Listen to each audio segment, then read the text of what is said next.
Este es el tema número 7. Hemos estado hablando acerca del carácter de Cristo. Cuando estamos hablando del carácter, estamos estudiando en la palabra qué es lo que Él era, lo que Él es y cuáles son las cosas que Él hizo cuando Él estuvo en la tierra. Creo que cuando nosotros vemos ese perfil humano de Jesús sobre la tierra, nos da totalmente una información y formación acerca de quién es Jesús, qué hizo Jesús para que tú y yo lo hagamos como Él lo hizo. De otra manera, entonces, ¿cómo sabremos seguir su ejemplo? Por eso estamos estudiando lo que tiene que ver con su carácter, para que ese carácter se plasme, se forme en mi vida, para que ese ejemplo lo siga. Muchas personas desafortunadamente toman ejemplos humanos y toman ejemplos humanos de líderes humanos y siguen al pastor, siguen al profeta, siguen al apóstol. Mire, lo único que nosotros podemos hacer es ser referentes, pero no somos los absolutos ejemplo. El único que es ejemplo, y la Biblia lo dice, en el cual no hay sombra ni variación, está hablando de Jesús. Así que si usted piensa que seguir a un hombre, eso es lo que usted tiene que hacer, se está equivocando. Al que hay que seguir es a Jesús. Y el libro que habla de Él es la Biblia. Cuando usted y yo abrimos la Biblia, siempre vamos a encontrar que su palabra me habla, la percibo y empiezo a ver una necesidad de seguirle. El tema de hoy tiene que ver con algo que Jesús comparó, y Pablo lo dice de esta manera: Cristo amó a la iglesia. Vamos a estudiar cómo Cristo amó a la iglesia. Vamos a Efesios, capítulo 5. Efesios, capítulo 5. Versículo 25.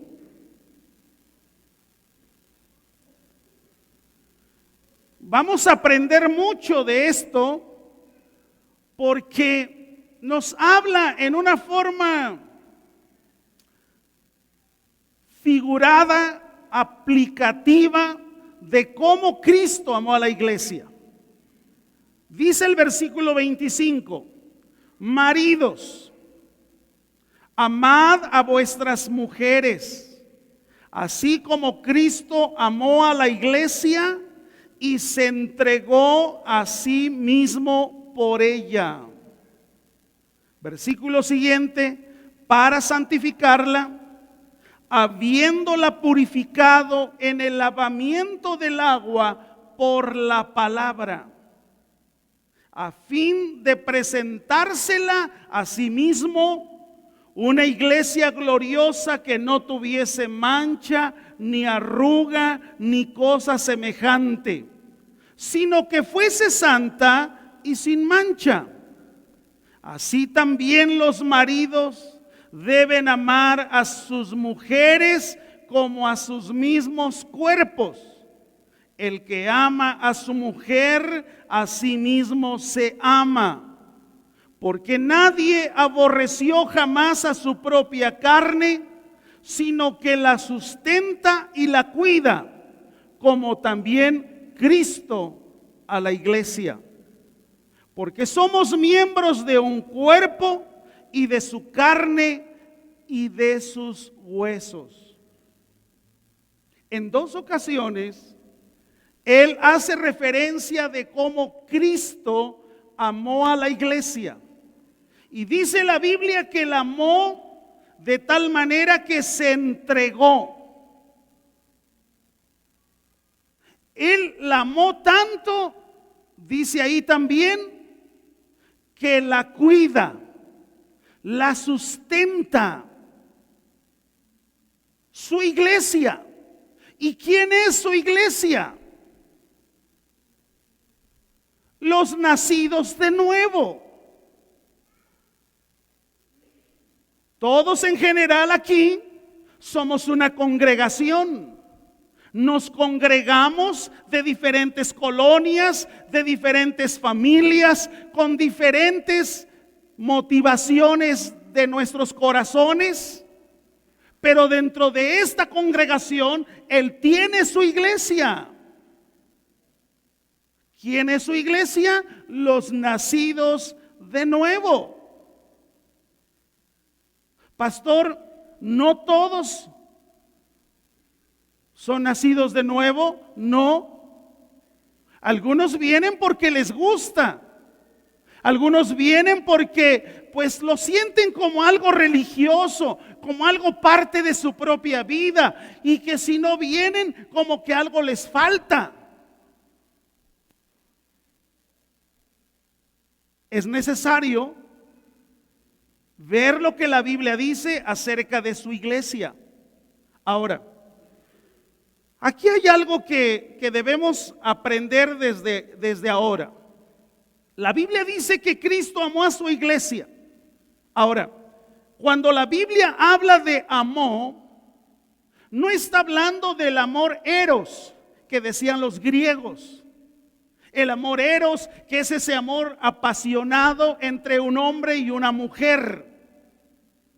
Tampoco está hablando del amor filia, que tiene que ver con el cariño en una familia, entre el padre y el hijo, entre los tíos, los nietos, entre los sobrinos. Ese es un amor filial. Cuando la Escritura dice Cristo amó a la iglesia, se refiere al amor agape. La palabra griega agape. Este término griego agape describe un tipo de amor incondicional.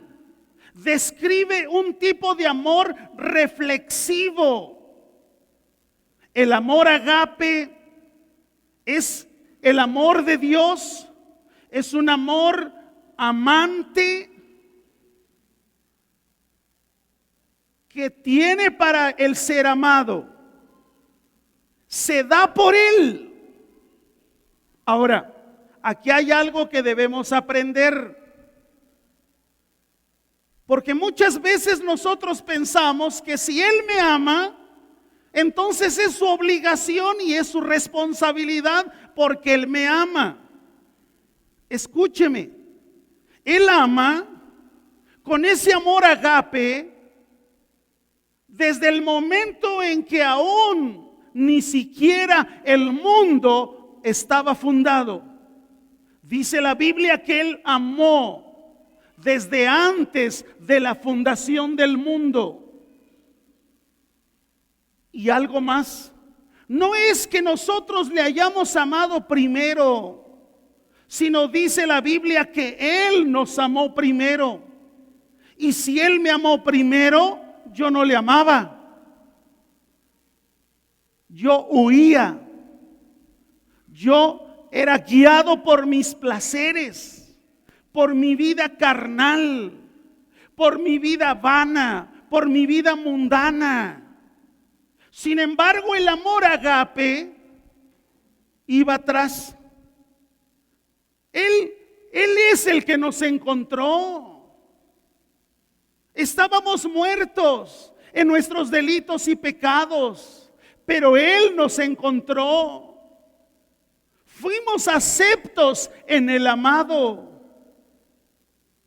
Por eso es necesario ver qué clase de entrega y cómo es que Cristo amó a la iglesia. Entonces la palabra agape hace una referencia al amor de Dios hacia la humanidad. Es un amor incondicional sin esperar nada a cambio. Es muy distinto al nuestro. El amor que nos profesamos en el matrimonio. ¿Cómo respondiste a ese amor? Cuando la otra persona te dijo, sí acepto que seamos novios. ¿Qué hubiera sucedido si no te acepta? Hubieras buscado a otra persona. Pero ¿por qué te entregaste? ¿Por qué hubo ese apego a ese amor eros o a ese amor filia? Porque la persona te dijo, ¿podríamos ser novios? Entonces dijiste sí. Pero mira el amor agape. El amor agape no era un asunto de que tú dijeras sí, sino Él te amó y Él me amó desde antes de la fundación del mundo. Por eso es necesario valorar ese amor de Dios. Ahora, aquí hay algo que Pablo refiere y lo refiere desde el ámbito del matrimonio. Aunque algunos han distorsionado la enseñanza de Pablo, y la han distorsionado porque de repente la relacionan con una sumisión, dando un poder ilimitado al esposo. Y no es eso lo que Pablo está enseñando. Porque mira, en 2 ocasiones nos habla a los maridos, amad a vuestra mujer, y nos vuelve a decir más adelante, hablando de maridos, amad a su mujer. En la primera expresión de amar a vuestra mujer, dice, como Cristo amó a la iglesia. En la segunda expresión, marido, amad a tu mujer, dice, como a tu mismo cuerpo. Así que si yo entiendo eso, si yo empiezo a razonar sobre qué es lo que yo no le haría a mi cuerpo, yo no lo dañaría, yo no me aventaría a un lugar que esté ardiendo, yo no metería mi mano o mis manos a un lugar que estuviera caliente. Es más, nuestro cuerpo lo cuidamos y hacemos un montón de cosas para cuidar nuestro cuerpo.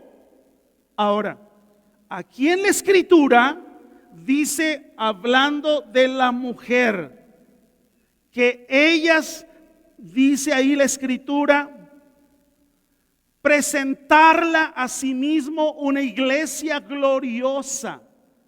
Está hablando de ese proceso que tendría que suceder en la vida de todo creyente. Y también aquí de repente se ha distorsionado esta enseñanza porque los esposos muchas veces reclamamos sumisión a todo por parte de nuestra esposa, pero no tenemos la dimensión correcta de lo que Pablo dijo: mujer o marido, ama a tu mujer como Cristo amó a la iglesia. Marido, ama a tu mujer como tú cuidarías de tu cuerpo. Ese nivel de entrega no lo tenemos, nos cuesta. Así que como yo, en una forma irresponsable, porque creo que muchas veces el esposo, cuando actúa en una forma irresponsable, no pide, exige que la mujer se someta. Pero ahí dice la Escritura que el esposo tiene que ser la cabeza, porque Cristo es la cabeza de la iglesia. Y en una cabeza es el centro de mando. Una cabeza es la que da dirección y ordena todo el cuerpo. Una cabeza es donde se gestan todos los planes y los proyectos. Entonces baja la información de la cabeza y le dice que se mueve el brazo, que se mueve el pie, que se muevan los ojos, y toda esa información desciende de la cabeza. Pero muchas veces nosotros hemos malentendido este tema. Ahora, de acuerdo a la palabra, hace un momento lo decía, el hombre es la cabeza espiritual de la familia y la esposa lo va a acompañar en ese liderazgo espiritual de la casa. Ahora, ¿cuál es el verdadero liderazgo de la cabeza de la casa? ¿Sabes cuál es el verdadero liderazgo del que es cabeza de la casa? ¿Sabes cómo se llama? Servicio. Porque cuando la Biblia dice como Cristo amó a la iglesia, está hablando de algo que hizo Jesús con sus discípulos. Está hablando de algo que hizo Jesús con las personas que habían acompañado en su ministerio. Y la Biblia dice que se ciñó sus ropas, tomó un lebrillo, puso agua, y la Biblia dice que lavó los pies de sus discípulos. Y más de una vez Jesús dijo: no he venido para ser servido, sino para servir. Esposos, ¿queremos cumplir el rol de acuerdo a la Escritura? La mayor responsabilidad, el verdadero liderazgo espiritual de nosotros como cabeza en nuestra casa es el servicio, porque Cristo así lo hizo con sus discípulos. Ahora, un esposo sabio honra a Cristo y nunca va a sacar ventaja de su papel, de su rol que le corresponde. Una esposa sabia va a honrar a Cristo, nunca menospreciando el liderazgo de su esposo.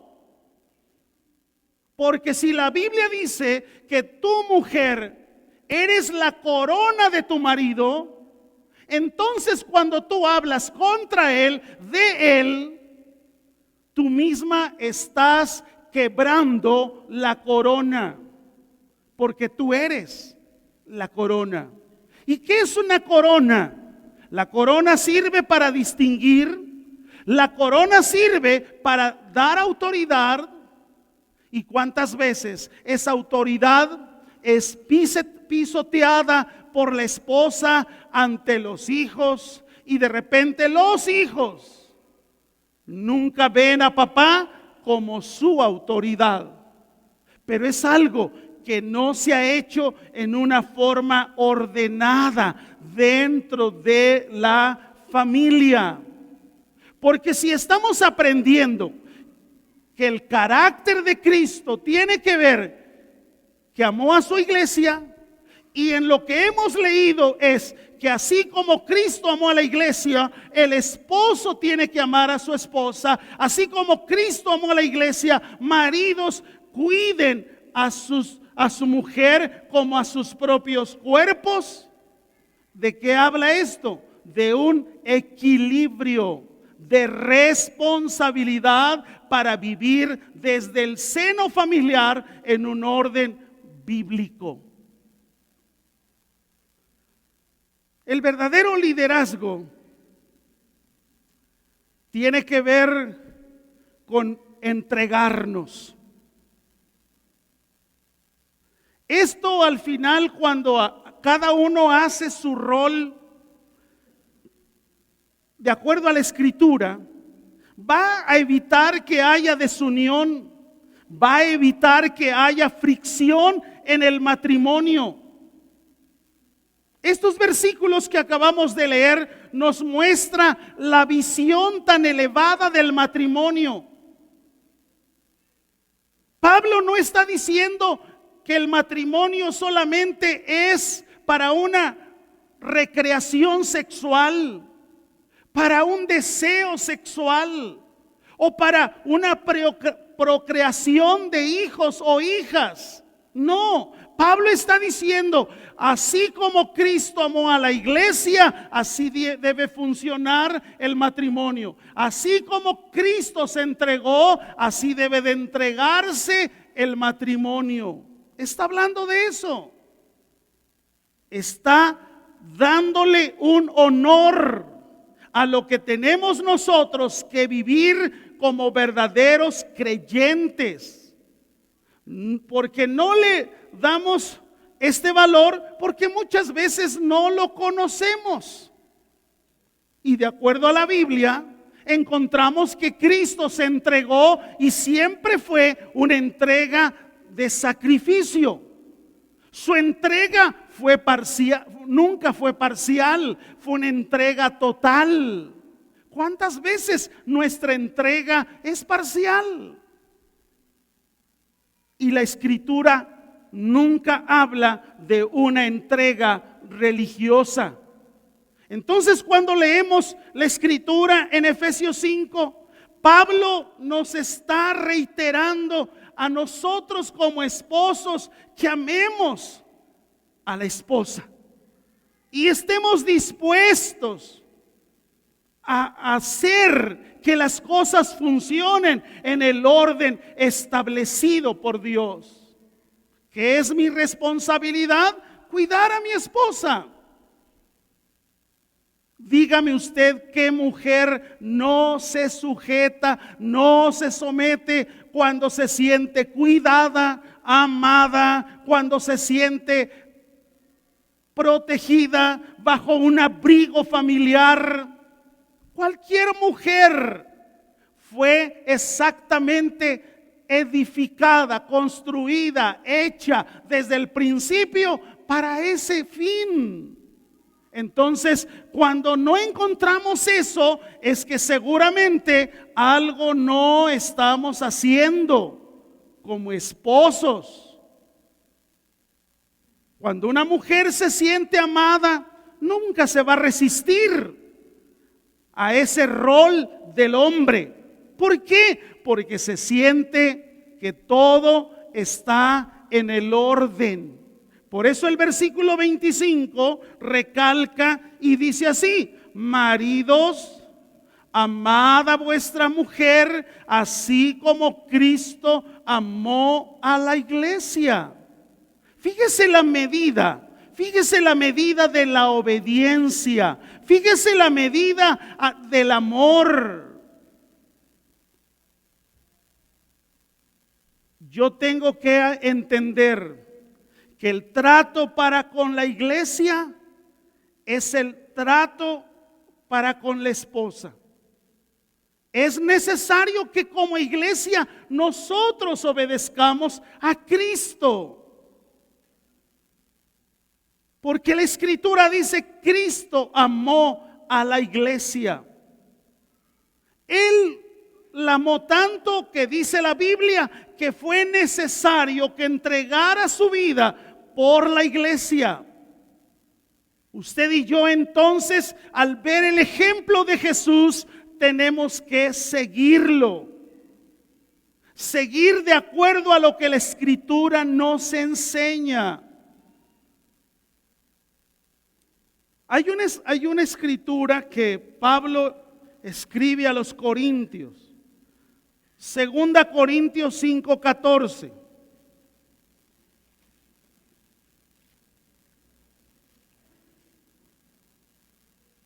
Creo que esta clase de amor del cual habla Pablo a los Efesios debería de ser como un experimento, como un entrenamiento para los hombres y mujeres que algún día quieren matrimoniarse. Varones, hombres que están noviando. Entiende esto y te vas a ahorrar demasiados problemas. Si tú estás dispuesto a trabajar hasta horas extras para que alguien viva bien, para que alguien goce del fruto de tu trabajo, entonces estás listo. Hoy yo sé que de repente nos sorprende la modalidad con la que muchos matrimonios se mueven. Si los dos trabajan, están en el centro comercial haciendo cuentas, cuánto les toca de la despensa. Y de repente en una forma casual, circunstancial, escuchamos el diálogo. No, pero es que yo ya pagué esto. No, pero es que yo ya pagué aquello. Es decir, en pleno centro comercial para pagar la cuenta de la comida, de la despensa, están haciéndose sus cuentas internas. ¿Qué clase de entrega? Si estás dispuesto, hombre, pensando en casarte, a desvelarte mientras otra duerme, estás listo. Porque dice la Biblia que se entregó así como Cristo se entregó. Ese es el orden que Dios estableció desde el principio. Pero ¿cuántas veces como hombres solo tomamos la sumisión? Sométete. La Biblia lo dice, sométete, cumple el deber conyugal. Sí, pero la tratas como un objeto, ni te comunicas con ella. ¿Cómo quieres que entregue algo cuando tú no has entregado nada? Como Cristo se entregó a la iglesia. Ese es el carácter de Cristo. Cristo la amó, se entregó. Ahora, mire lo que dice la Biblia. Segunda Corintios 5:14.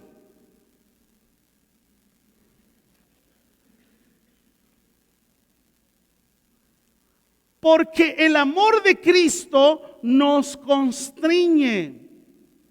¿Qué es la palabra constreñir? La palabra constreñir tiene que ver con empujarnos. La palabra constreñir tiene que ver con motivarte. Eres motivado porque ya viste lo que él hizo. Eso te empuja.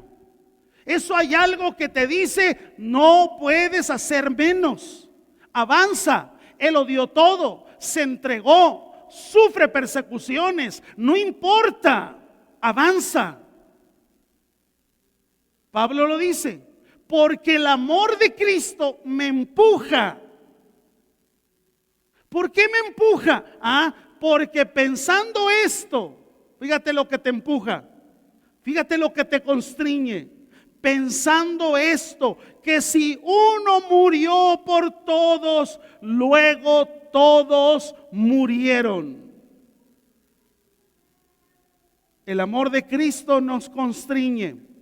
El servicio incansable de Jesús debe ser el motor de servicio.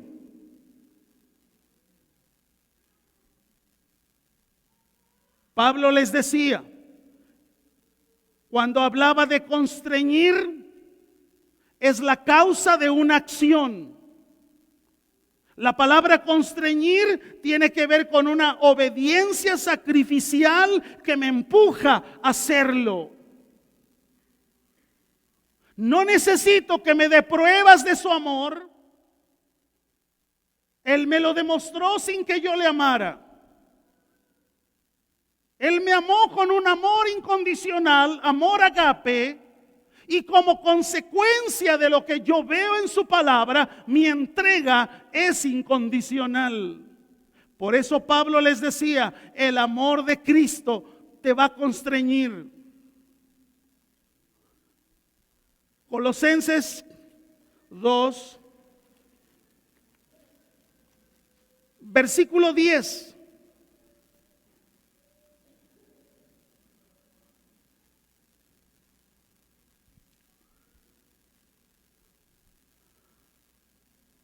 Dice la Escritura, y vosotros estáis completos en Él.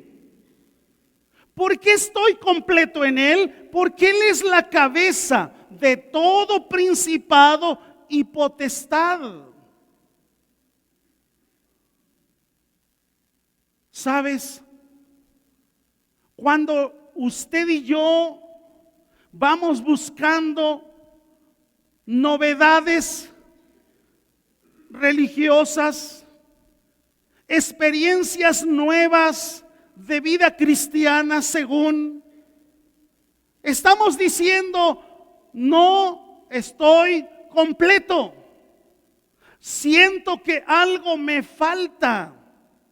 Y por eso muchas veces hay hombres y mujeres que van buscando una experiencia que les haga sentir bien, que les haga sentir con júbilo. Y cuando el cristiano no se siente completo en él, está buscando,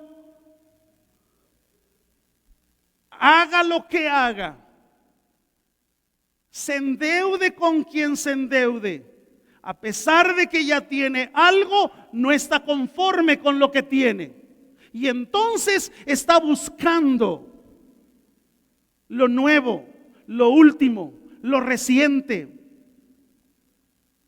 Sabe que no tiene economía, sabe que puede pagar con dinero de plástico y que eso le puede traer mayores problemas hacia la familia.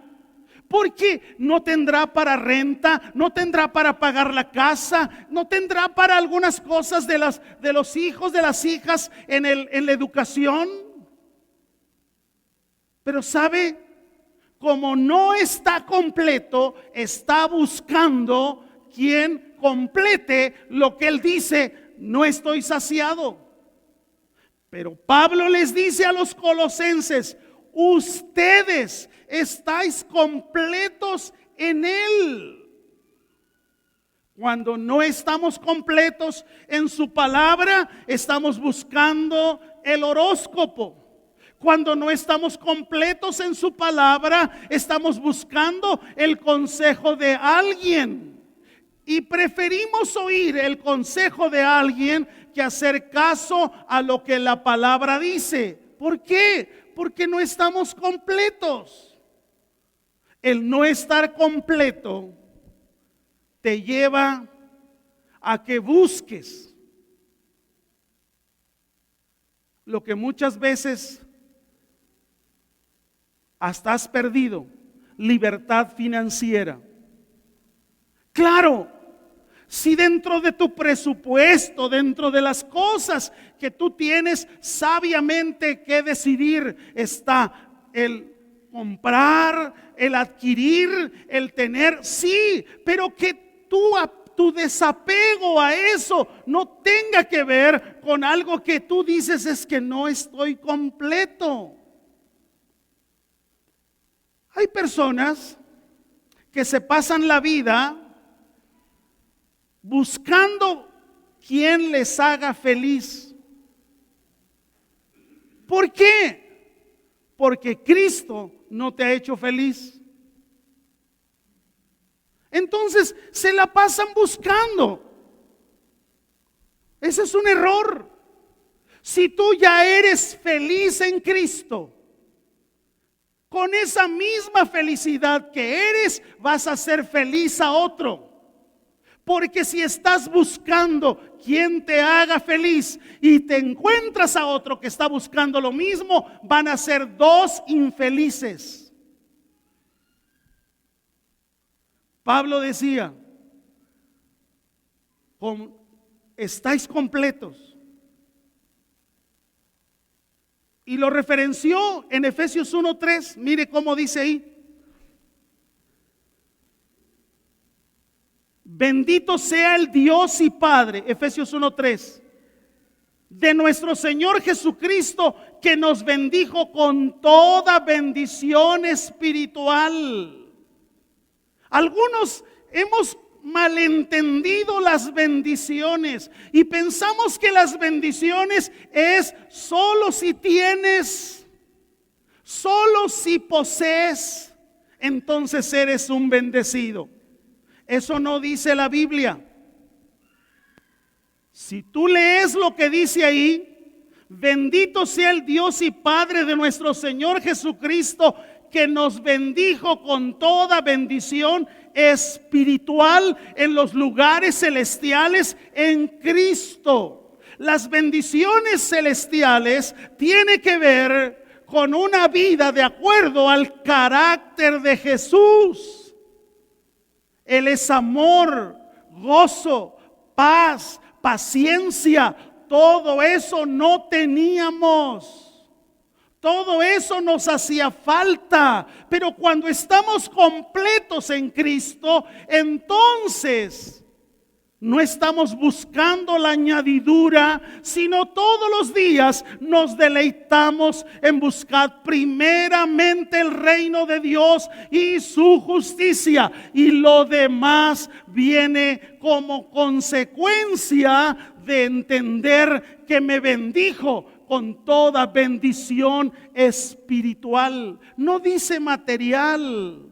Si dijera material, se referiría a otras cosas. Cuando la Biblia habla de bendición material, siempre la va a referir a una añadidura. No es lo esencial, no es lo más importante. No, la bendición espiritual tiene que ver con gozar de lo que no teníamos. No teníamos paz. Nos sentíamos perseguidos de nuestros propios delitos y pecados. ¿Y qué digo eso? Ni siquiera nos dábamos cuenta porque estábamos muertos. De repente la iglesia hemos confundido algunas terminologías. Pero cuando la Biblia habla de Cristo amó a la iglesia, está hablando de un amor incondicional, está hablando de una entrega de bendiciones espirituales. Pastor, pero las materiales siempre tienes que verla como una añadidura. Si te pasas el día, el tiempo, los meses, los años buscando la añadidura y no estás buscando lo que la Biblia dice, la justicia, la gracia de Dios, en Él te has desenfocado. Cuando tú lees que en Cristo somos herederos y coherederos, si tú lees solo la mitad de ese texto de Romanos 8, tú vas a darte cuenta y tú dices, wow, aquí dice que yo soy heredero y coheredero. Así es que Dios, dame, quiero, necesito, porque tú dices que sería heredero. Pero la segunda parte del texto dice, en sus aflicciones, en sus persecuciones, en sus dolores. Eso es lo que dice la segunda parte. Pero como nada más nos leyeron la primera parte,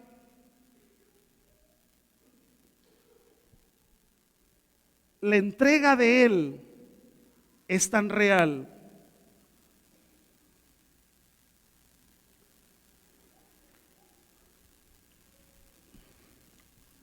sé que el tiempo se nos agota y se va rápido, pero no quisiera dejar este último aspecto porque creo que también ha distorsionado este asunto en lo que tiene que ver la iglesia. Hemos leído y hemos visto que si algunas cosas no nos están funcionando en el matrimonio, es que nuestra entrega, nuestro cuidado no ha sido como el de Cristo. Hombres, vamos a revisar lo que tiene que ver ahí en la palabra.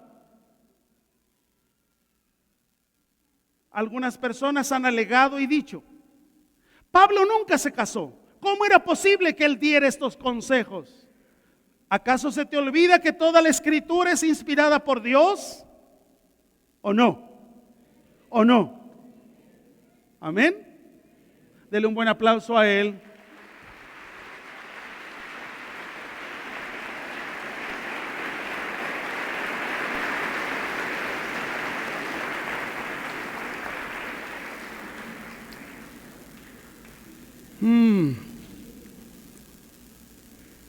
Vamos a decirlo. A ver cómo salgo de este segundo punto. Me llamó mucho la atención, ahora que estábamos hablando acerca del pecado, ahora que hemos estado hablando de los cardinales de la gracia. Cuando usted habla de la gracia de Dios, o cuando la Biblia habla de la gracia, está hablando del arrepentimiento, está hablando del nuevo nacimiento, está hablando de la justificación y está hablando de la santificación. Incluso cuando usted ve el tema de la justificación, tiene que ver con una legalidad, un hecho legal que se gestó para hacer válido el sacrificio de Jesús. Y me llamó mucho la atención que de repente esto se dice desde los púlpitos, pero creo que muchas veces ha sido como un eslogan que nos ha parecido bonito, pero no tiene nada de escritural.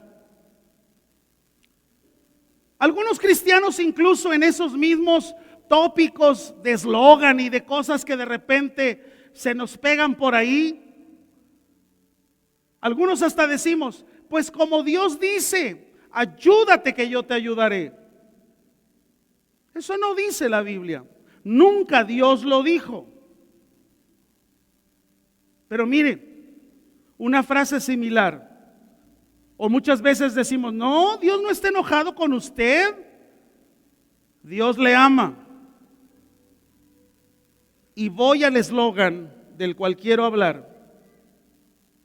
Dijo alguien: Dios odia el pecado, no al pecador. Y tú lo escuchas y dices: wow, qué tremendo, qué revelación. ¿Sabe quién lo dijo? Lo dijo un hombre que tenía miles de dioses y que a saber a cuál se refirió. Lo dijo Mahatma Gandhi.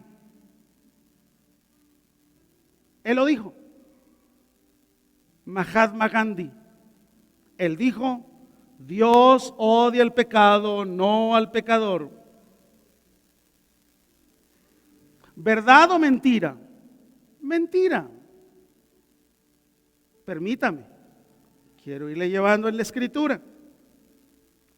Esta frase se fue acuñando en diferentes púlpitos. Se nos fue pegando en diferentes maneras. Así que de repente, para hacer un llamamiento al arrepentimiento, hasta lo que dijo Mahatma Gandhi nos funcionaba. Él también dijo esto: si tan solo yo viera un cristiano, yo lo seguiría a Cristo. ¿Qué quiere decir? Que en ese país donde él vivió, jamás un cristiano había. Ahora, escúcheme. La idea que yo tengo desde este momento es diluir esa frase. Yo no quiero discutir el compendio de amor que Dios habla aquí en la palabra. Eso no está discutido. Lo que sí quiero diluir, acabar con eso que un hombre inicuo, no nacido de nuevo, dijo, y que nos pareció una frase bonita. Lamentablemente, quiero decirte que Dios aborrece el pecado y al pecador. Y solo a través de Jesucristo te puedes presentar ante Él. ¿Qué estoy diciendo desde ahora? Dios y Jesús. La separación entre el hombre y Dios, Cristo.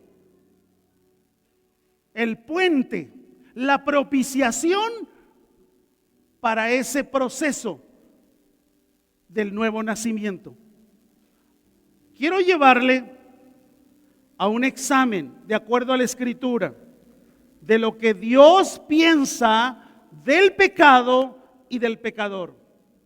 Mire, si puede, anote las citas y quiero llegar al punto. O sea, no estoy tratando de diferenciar en lo que la Biblia dice acerca del amor. Lo que estoy tratando es de diluir lo que se nos pegó no sé dónde y que de repente hasta lo expresamos. Primera cita, Salmo 2, versículo 4 y 5.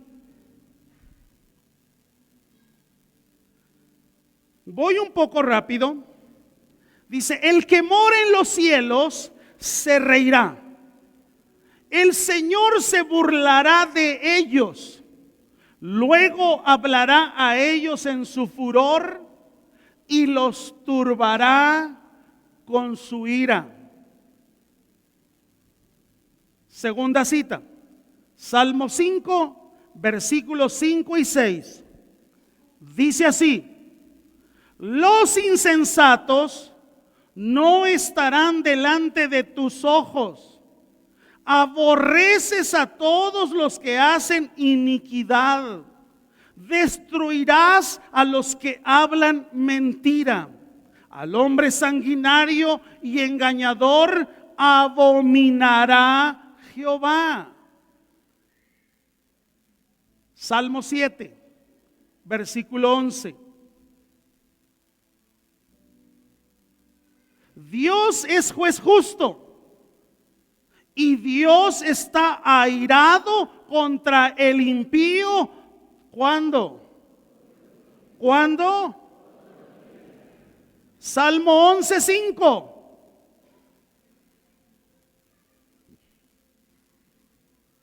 Jehová prueba al justo, pero al malo y al que ama la violencia, su alma, ¿qué hace? ¿Los ama? ¿Sí o no? Ok. Podría yo decir mucho más en el Antiguo Testamento. Pero ahora quiero que vea cuando Pablo les revela el Evangelio a los romanos. Los romanos es como la estructura real de la revelación de todo el Evangelio para la iglesia. Vamos a ella. Romanos 1:18.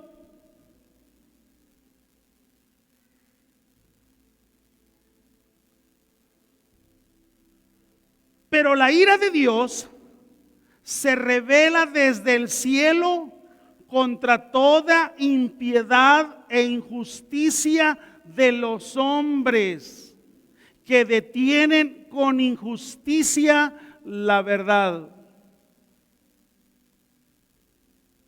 Romanos 2, versículos 5 al 8. Pero por la dureza de tu corazón, pero por tu dureza y por tu corazón no arrepentido, atesoras para ti ira para el día de la ira y de la revelación del justo juicio de Dios, el cual pagará a cada uno conforme a sus obras. Vida eterna a los que, perseverando en bien hacer, buscan gloria y honra e inmortalidad. Honra, dice ahí. Pero fíjate lo que dice el versículo 8. Pero ira y enojo a los que son contenciosos y no obedecen a la verdad, sino que obedecen a la injusticia. Así que para usted y para mí, que de repente decimos, yo por eso no me he comprometido, para no tener responsabilidad. Escúchame, ya oíste el evangelio, querrás o no aceptarlo, no tendrás excusa. Ahora, vea lo que dice Romanos 5:10.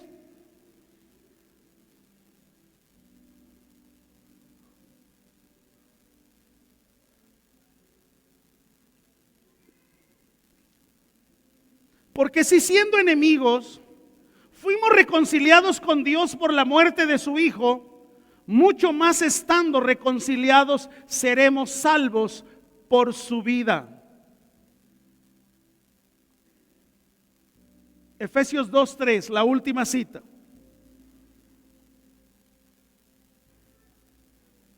Entre los cuales también nosotros, todos nosotros, vivimos en otro tiempo en los deseos de nuestra carne, haciendo la voluntad de la carne y de los pensamientos, y éramos por naturaleza hijos de ira, lo mismo que los demás. Yo le pregunto algo, con todo esto que acabamos de leer de la revelación bíblica, ¿tenemos autorizado decir lo que Gandhi dijo? Yo creo que no. ¿O sí? Tenemos que ser reales. Pero Dios lo ama, claro. Yo le dije al principio, aquí el punto está en no hacer menos lo que dice la Escritura. La Biblia habla de la ira,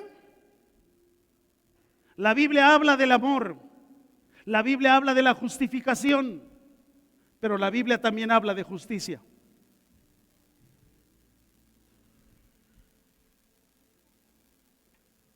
Vaya a Juan 3, ese no lo tengo ahí, pero ahora lo estoy aquí percibiendo. Y creo que con esto cerramos.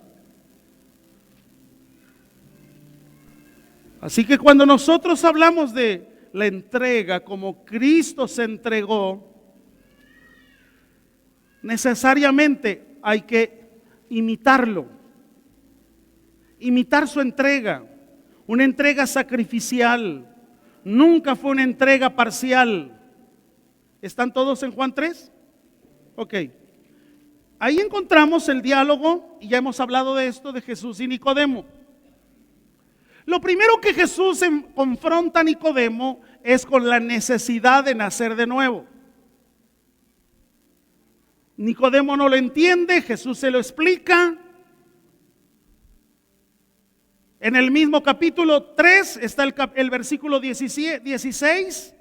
Muchos le hemos llamado el corazón de la Biblia, porque de tal manera amó Dios al mundo que dio a su Hijo unigénito, para que todo aquel que en él crea no se pierda, mas tenga vida eterna.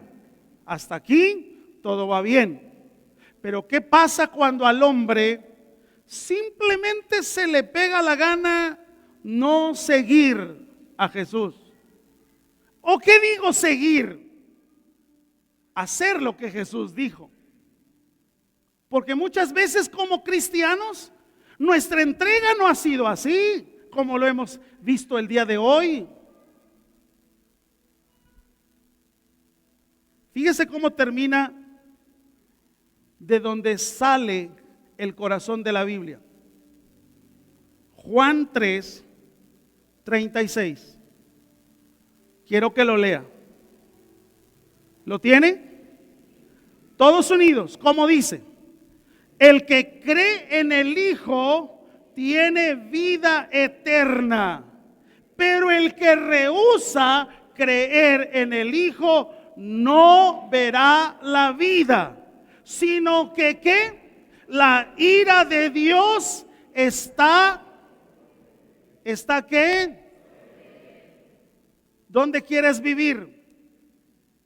¿Que la ira esté sobre ti? Pero es que ya lo intenté. Asegúrate que no estés viviendo una religión.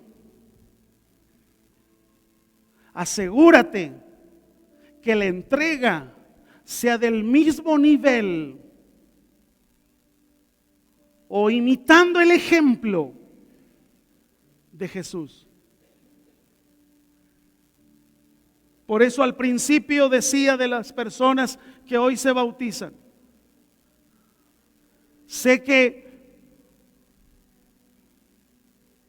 hay preparativos, pero escúchenme, no se desenfoquen. Si después de este bautizo tienen que ser llevados al desierto para ser tentados, prepárense. Si después de esto tienen que ser llevados a persecución, prepárense. ¿Sabes por qué? Porque cuando estas dos cosas suceden, la Biblia dice, bienaventurados sois.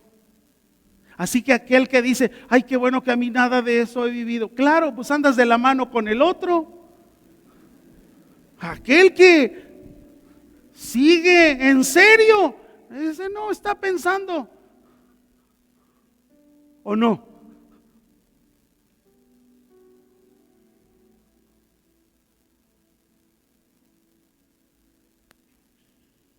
Pregunta número 1. ¿Te encuentras a salvo en los brazos de Jesús? ¿Estás listo para el día del juicio? ¿Has pasado de estar bajo la ira de Dios? Porque dice aquí sobre la ira de Dios, sobre los que hacen maldad. ¿O vives bajo su gracia y su misericordia?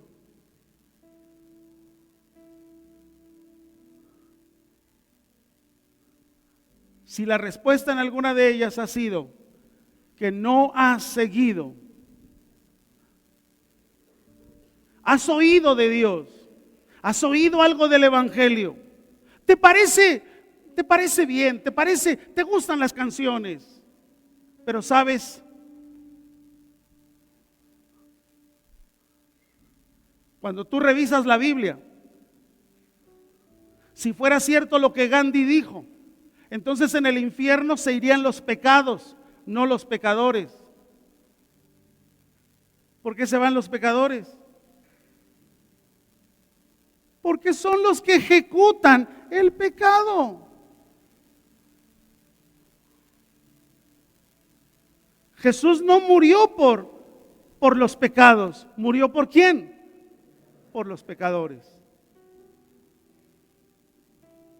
Así que de repente, lo que muchas veces por ahí repetimos o decimos es necesario. Y yo creo que esto es algo que como iglesia hemos estado insistiendo en este año. Creo que el corazón de lo que hemos estado haciendo como pastores, y estoy hablando de la mesa pastoral, hemos estado, y en una forma incisiva, insistiendo en estudiar la palabra, en leerla, en escudriñarla, en hacer no solamente oidores, sino hacedores. Este ha sido nuestra labor. Así que, en cierto modo, lo que dice el editorial de este informativo es exactamente eso. Es abrir nuestro corazón y decirle, mira, esto es lo que estoy viendo.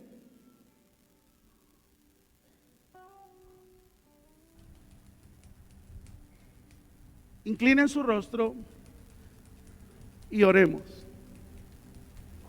Señor Jesús,